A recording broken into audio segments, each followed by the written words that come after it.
I am Zoe and I am with Paranormal Extraction. Actually, I am the company owner and I am a supernatural light worker. And we are on Skype today. So, all of you that are at home, please check out what we're going to be speaking about today because Crystal, who's here via Skype, that's what we do. We are going to be talking about her experience. Hi, Crystal. Hi. With extraterrestrials.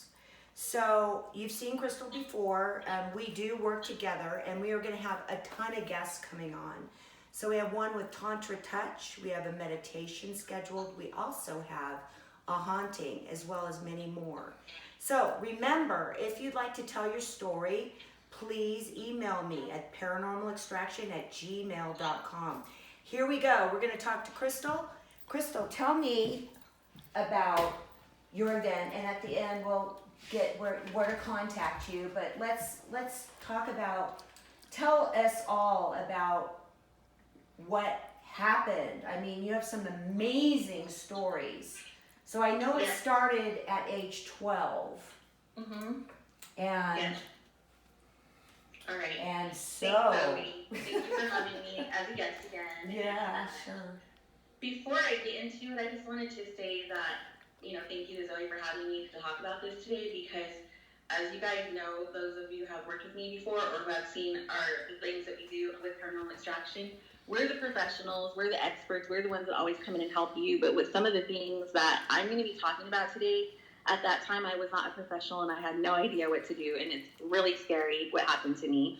Well, so, yeah, because you were a child. Yes. When this happened. I was 12, and it happened in Chandler, Arizona. I know a lot of you are familiar with the area.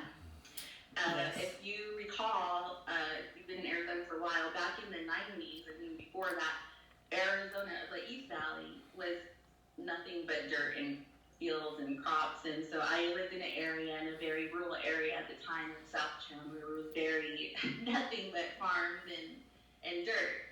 So we go for these drives, my parents and I, and it was in the summertime. So we had gone for a drive, and we came home like early evening, and we were getting ready to go to bed. We had our dinner and everything, and I'm an only child, so it was just me and them two. Oh, you are. So am I. I know. We have so much in common. I know. So you're so perfect. Yeah, I know. Sorry, I had to butt in on that one. Just keep it a little fun until you freak out. So yeah, so you guys had dinner and. So we were just getting ready for our normal routine. Everybody go to bed. Our day was done. And parents went to sleep in their room, and I went to mine, just like always. And I used to sleep with my door locked. And I think it's because at that time I was a teenager and I was going through I don't want anyone in my room looking through my things kind of stuff, So now I don't sleep with everything open now, lights on. But back then I was into that. So I locked my door, got ready for bed, turned the lights out, got in bed. I was just about to fall asleep, and I was so comfortable. And all of a sudden, I heard shuffling on my carpet. Oh my God. Oh my God. It sounded like somebody was walking on the carpet, like footsteps. And it was just right in front of the foot of my bed. Wow. So directly in front of me, as I was lying down in bed. And I thought maybe it was just my imagination because I was almost about to fall asleep. So I was like, okay, I'm going to pay attention to it, but I'm going to try to go back to sleep. So I kind of rolled over. Then a few minutes later, I heard it again. And this time, the shuffling was, or I want to say footsteps, were coming around my bed toward the side of the bed where I was laying down. Oh my God. And I freaked out. You were freaked. I would have flipped. Yeah. Well, I did, but God. My insides were saying, you know what? Somebody broke into your house. Someone's going to kill you. What are you going to do now? Right. Right. So my mind went there. So, and not because I don't believe in, darker things, but that's just where my mind, it was the more logical thing to think, right? So, I just froze, and I'm like, okay, my plan is I'm staying still. I'm not moving. Well, the footsteps went back to the front of my bed, and this time, even though I was lying down so still, I felt what I'm going to call, they felt like fingers, 4 long fingers, cold and wet, slimy, just go right between my toes. And they stood there for like a second or two, and then they came right back out. Ew, what kind of toes? Like, what do you mean? My toes. What? Fingers. No, I know your toes, but what, like you felt fingers, like long finger? I'm calling them fingers, and they were long. They were like, ew. 9 inches long, 4 of them. I felt them because they went right. There had to be 4 of them because they went like right between my toes, right? So what did you do? I Scream? I still said, you better not scream. Don't move. What? I was still rationalizing with myself, like, believe it or not. Okay, because I don't know what was guiding me to do that. So I was like, whoa, okay, don't move your feet. I don't know. Now I don't know. It's not a killer. I don't know what that was. But let's just, yeah. Okay. Then the fingers pulled back out. They were wet and slimy, so I could feel them, going out. Ew. I know. Well, a few more minutes passed by. I don't know. Time was going so slow because I was so scared. But it could have been a minute. It could have been 5. But some time went by, and I finally decided, because I didn't hear anything anymore. I didn't sense any activity. So I said, okay, I'm going to, like, slowly peel the blankies down off my face and, like, slowly turn my head and see what's going on. And I literally, did that. And as soon as I looked over to what would have been my left side of the bed where my dresser was, I sometimes get emotional when I talk about this. So if I do, forgive me. I'm used to being more professional with you guys. But as I did that and I looked over, there was an alien. When I used to tell this story to friends and family, I was careful how I said it. Because I knew what I thought it was, but I know how people don't believe. Okay. Or, there's different kinds of aliens. So I used to say a being or something. So it what? Was an alien. Okay, but what kind? Because it was a gray, sinister. Gray? It was like a hybrid, because I know there's different types, and it was like what I would explain as a sinister gray. Okay. Okay. Okay. It was demonic. It had some demonic energy to it, and it stood about, I don't know, I guess this is about 4 feet tall, maybe? 4 feet tall, so what, like this tall? About, yeah. Do I look like, it was probably about 4 feet tall, maybe 4.5 feet tall. Can you see me? I can see you. Yeah, it was about that, Lily. Okay. I just wanted to make sure. The gray lamp, it was about that tall. Okay. And, it had... It's not funny. I'm sorry for laughing. No, it's okay. We got to have fun with this. And the more we're laughing, the better. Because remember, I got to stay at home tonight alone. Oh, great. Okay. So, let's get the laughs in. So, you saw this thing, this alien, that was gray. It was standing there, and let me finish describing it. I should have drew the picture. I didn't think about drawing the damn picture. Maybe next time we talk about something dark. Right. Because I have a drawing that I'll show people. Like, and just from scratch in front of you, I'm telling the truth. Okay? It was that tall. Skin was a light pale gray. It had the oval eyes, the typical oval eyes, but this guy's eyes, and he had a male energy, so I call him. This guy's eyes were blazing blood red, glowing at me. And I'm not sure if some of our viewers are familiar with, like, telepathy. Well, telepathy is when you can speak to each other's minds and give messages that way without speaking. It gave me telepathy immediately. As soon as I locked eyes with it, he zapped this message into my mind and told me, and I heard his voice, very, very sinister to me. You better not scream. If you scream, I will be back for you. And I was in shock. I was having a little bit of a paralysis moment, and I knew I wanted to scream, it wouldn't come out. If you guys have ever had sleep paralysis, that happens too, and that, in moments like that. And I just remember, like, I was trying to give telepathy to my dad, like, Daddy, come, my mom didn't believe in this stuff, Dad did, we can go into that later. So, and we do have some history in our family with lots of UFO and alien activity, so it makes sense that this happened to me. My dad was a researcher and an expert, I believe, like on UFOs, and not so much aliens. But anyhow, I finally was able to get a scream out, and I screamed so loud. It's probably the loudest I've ever screamed in my life. And I heard my dad running. You know, I could hear him pouncing down the hallway, and this thing was still locked eyes with me, beaming that red message to me. Right. And he was like, "You shouldn't have done that. I told you, I will be back for you. I'm coming back, and I'm coming into your house, and I don't care where you are. I will find you." And soon, I mean, he stayed there. He wasn't going anywhere with his red eyes just glowing at me. Oh, I did forget one thing. He had a black cape on. He had a black cape on with I couldn't see his body. Just Weird. his head. Yeah. When my, like Dracula's cape. When my dad was opening the door, and he could not... Dracula's cape? Dracula's cape. Well, I'm trying to be descriptive so they okay, can I understand. Okay, yeah. Okay. It's cool. Collar up to here, you know? Yeah, okay. So you're screaming and... I screamed. I heard my dad come down the hallway, and he had a little trouble getting the door open because I had locked it, but we had cheap doors. He busted that door down within like seconds because he realized it was locked, and boom, he busted the door down. He was in his underwear, and my dad was like, "What happened?" And I was like, as soon as Dad opened the door and turned the light on, things disappeared. But it looked me in the eye, and it gave me that red glowing message the whole time until my dad turned the lights on, saying, I mean, literally, when my dad flashed the light, he disappeared. But the whole time he was saying, "I will be back for you." So, what You did should have done that. Did you tell your dad about Yeah, this? You did. I came in and like I had no. Oh, I cool. There's an alien in here, and because my dad, I'm gonna get emotional, because my dad's no longer with us anymore.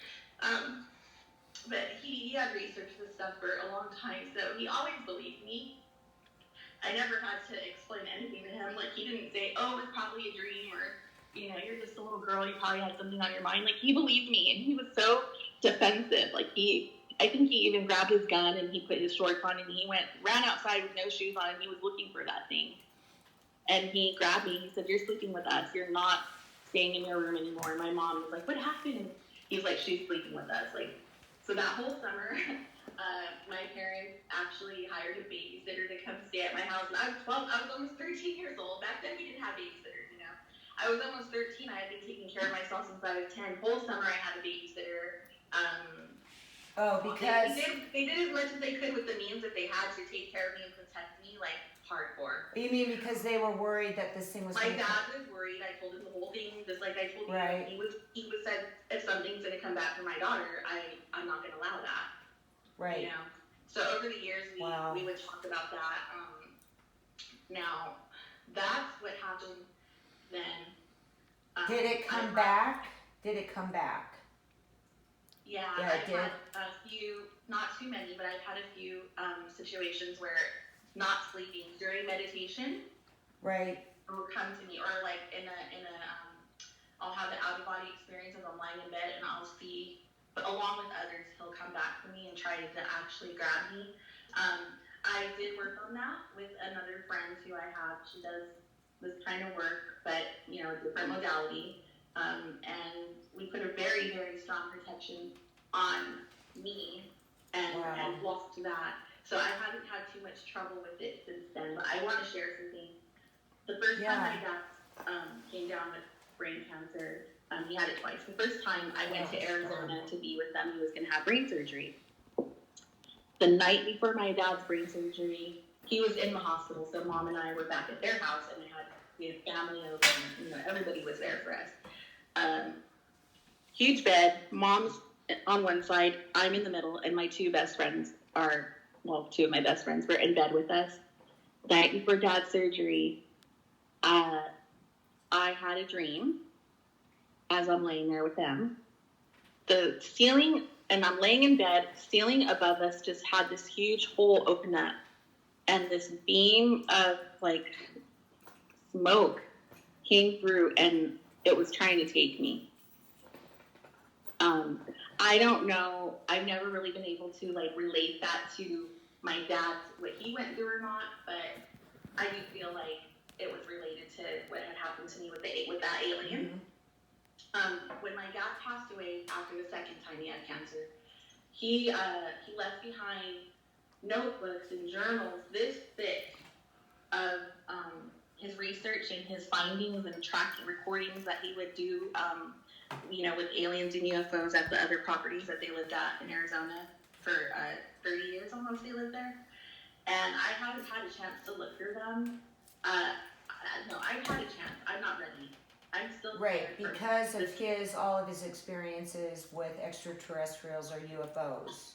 And because now I don't have my dad here who believed me about everything, that I never had to explain this to him. He just knew it, and he never second guessed me. And it's hard to find people that believe you. Well, that's why we're speaking out, we're talking about this, and people are coming out of the woodwork who do want to talk about their experiences regardless of what they are. But Crystal, did you have any others after that, or is that the only type of? That was the only time that I actually seen in the flesh, like experience like that. The other times, like I said, it would be while I was induced through meditation, or my mind was altered through meditation or out of body experience where I seen it kind of playing out. But no, and especially since my friend and I put that really strong protection. You're like what? I mean, I know you and I are really into spirituality, and that's our base. That's like who we are. So, using a form of protection and all that comes from our thought pattern of that is the most important thing of anything. So when she's talking about protection, she's talking about different modalities of using to protect yourself from different things, okay, that are out there that aren't so good, right? So that was your... Now, for me, I have a video on YouTube, and that's Paranormal Extraction. And we're just kind of getting this rolling here.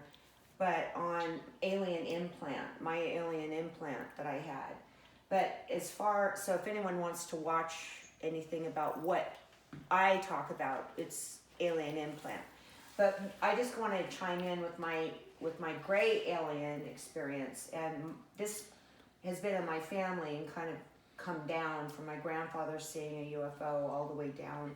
But I remember particularly when I was pregnant with my child, and you've heard this story. I was laying on bed in a 2-story, with no way to on the outside of the windows, and it was vaulted, so it was even higher. Upstairs, laying on my bed, I must have been about 6 months pregnant, and just kind of relaxing, and laying there, and I looked over towards the window, and it wasn't even dark out, it was still light. And I looked over to the window, and there was a gray, and just its head and its shoulders, because it was, and there was nothing to stand on, but that's all I could see, just staring at me. And during that time, I was really into researching UFOs and extraterrestrials. I researched everything. It didn't matter. And I knew that it wasn't a good thing. And I said directly to it, you know what? You are not going to take my fucking baby.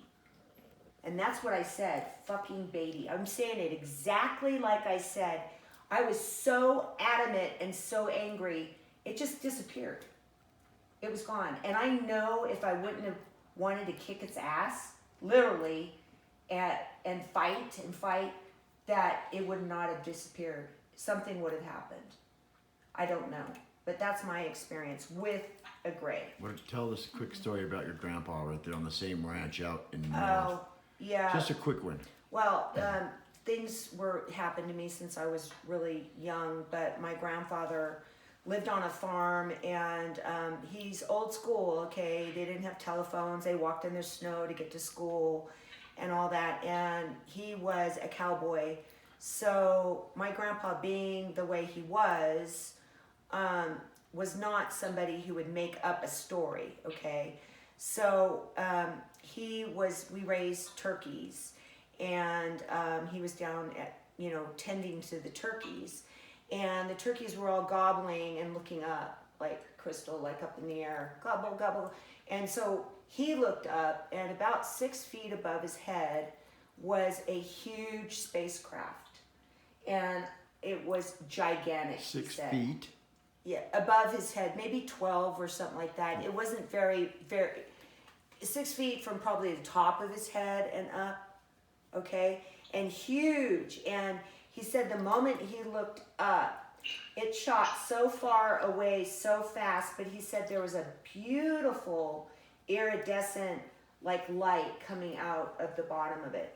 Now, my grandpa is old school cowboy. This flipped him out. He went running up to the house, and every year I would say, grab it, grab it, grab it, tell me the story, tell me the story. So it runs in my family. Yeah. So that's my little story about UFOs. So I guess we're going to end with that, or did you have anything else to say? I have lots to say, but I know we don't have time, and maybe we can have a follow-up to this another time, or with some of the other people that you end up interviewing. Maybe we can someday do like a group thing. We'll figure that out. But no, I mean, as far as that story, those are all the details. Do you have another story about an alien? No, I just have now a little bit more professional input. If you want to hear it. Yeah. Quick, I'll be quick. I know I don't know it all, guys, and I know, with the type of work I do everything from energy healing, spiritual work, to paranormal, to supernatural, whatever you want to call it. I'm all over the place with this stuff, so I know I'm not an expert in everything, but to the people that are chasers, why would you want to chase something that you don't know what it is? And guess what? Little do you know, they're chasing you. They're hunting you. Amen. Think twice. Amen. Think twice, because let me tell you I love it. all these people that think it's so cool, it's not cool when they're trying to take your baby from you. It's not cool No. when they're scaring your 12-year-old kids. No. Okay? When they're in your house, guess what? That's invasive. That's like when somebody breaks into your house to steal things from you. You wouldn't put up with that. So why would you want these things coming to look for you? That's all I have to say. Well, actually, Crystal, that's what you and I believe in, even with the paranormal, is that we actually do not believe in playing with ghosts or hunting ghosts. I hate the term hunting ghosts or hunting aliens or anything. It's just play, you pay. You want to play around with something like that and you don't know what you're dealing with, you're going to pay one way or another. And that's to close this off, because Crystal and I are on the same page. So I hope you enjoyed hearing Crystal's story. If you want to hear mine, it's called Alien Implant. Paranormalextraction@gmail.com. If you want to get a hold of Crystal, I'll give you all of her information. My phone number as well, I'll give that to you. It's 702-218-0778. And we have a lot of really cool interviews coming. Wow. We will be back with a short meditation. And draw the picture of the alien before the next Okay, one. yeah, for sure. For yes. sure. It's Thanks awesome. for reminding me. Yeah. All right. Okay, Crystal, thank you. And thank you guys out there. I hope this will get your mind off of things a little bit. So we're going to wrap this up and ciao, ciao.